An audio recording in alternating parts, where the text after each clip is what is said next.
Cassowaries, chickens, eagles, and sparrows are all equally closely related to T-Rex. I would love to explain to you how chickens are dinosaurs, and to do this, I'm also going to answer Bree's question here, which is, are some birds more related to some dinosaurs than others? Chickens are dinosaurs because all birds are dinosaurs. All birds are equally dinosaurs, and no bird is more closely related to any non-bird dinosaur than any other bird is. Here is the first bird. It's a dinosaur, which means all its descendants are dinosaurs, and it's a bird, which means all its descendants are birds. This is a massive oversimplification of how speciation works, but imagine this was an individual animal and it had two babies. Those babies are siblings to each other. One of those babies goes on to be the ancestors of ostriches and their relatives, including emus, rheas, cassowaries, and tinamous. The other baby goes on to have two babies of its own, so those babies are siblings to each other and cousins to ostriches and company. Because of the way I had to draw this to represent it two-dimensionally, it kind of looks like ostriches are closer to chickens and their relatives than they are to the other birds, but that's not true. In fact, this is the in-group,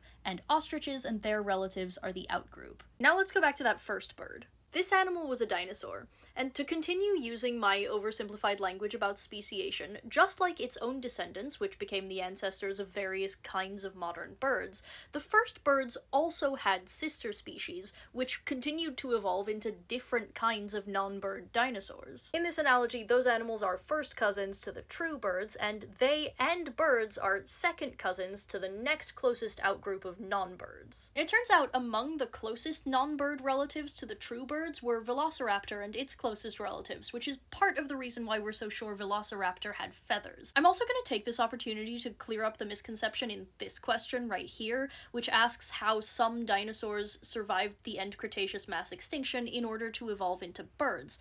It might surprise a lot of you to learn that the first birds lived during the Jurassic period, more than 80 million years before the extinction of the non-bird dinosaurs. So lots of non-bird dinosaur evolution happened after birds first evolved. You can also keep expanding this family tree into further and further outgroups, including the ornithomimosaurs, and then the tyrannosaurs, and then all of the other theropod dinosaurs. While it's not possible to say that some birds are more dinosaur than others, it is possible to say that some non-birds are more bird than others, and in fact, T-Rex is closer to birds than it was to most of the other carnivorous dinosaurs. Wait a minute, how are all birds equally dinosaurs? Didn't birds also keep evolving?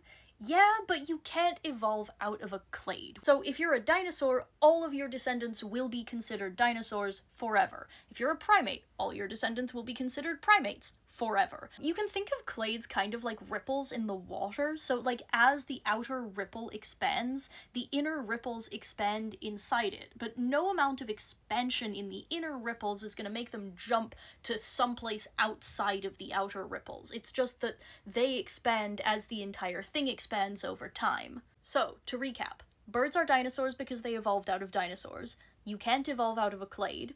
Birds and non-bird dinosaurs coexisted for about 100 million years, and